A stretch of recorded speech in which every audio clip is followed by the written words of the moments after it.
تقدر تسأله عن أي حاجة أنت عايزها. تقدر تخليه يكتب لك إيميل أو يخطط لك لرحلة كاملة بأدق التفاصيل. بس في حاجات لو سألتها لتشات جي بي تي هتدخل نفسك في كارثة خطيرة. يعني مثلا ممكن نقوله أنا عندي صداع، عندي حرارة عالية، نعمل إيه؟ هيرد عليك ويقولك ممكن تكون جلطة أو ورم.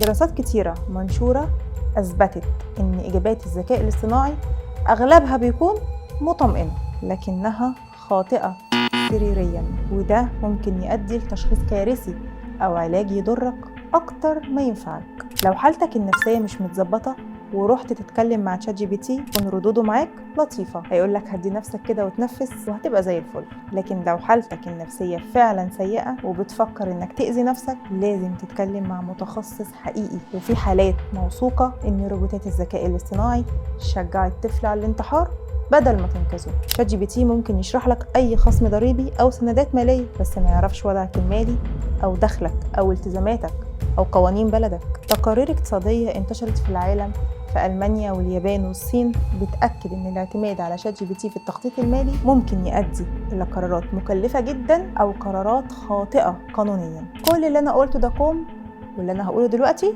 ده كوم تاني. ما ينفعش تقول لشات جي بي تي بياناتك الشخصية، يعني ما ينفعش تكتب له رقم بطاقتك مثلا أو حسابك البنكي أو أي أوراق رسمية. طب ليه؟ لأن سياسة الخصوصية بتقول إن ممكن المحادثات تستخدم لتحسين شات جي بي تي، يعني في احتمال إن يتم مراجعتها بشريا، وده معناه إن كل بياناتك في خطر وممكن تتسرب. يعني يا جماعة الملخص اللي أنا عايزة أقوله لكم إن شات جي بي تي ممكن يساعدنا بس في حدود. ابعدوا خالص إن انتوا تعرفوا شات جي بي تي عن معلوماتكم الشخصية أو تتكلموا معاه في حاجات في علاقاتكم الشخصية. أنا أسماء مدين بجيب لكم كل حاجة جديدة وغريبة في دقيقتين جامدين.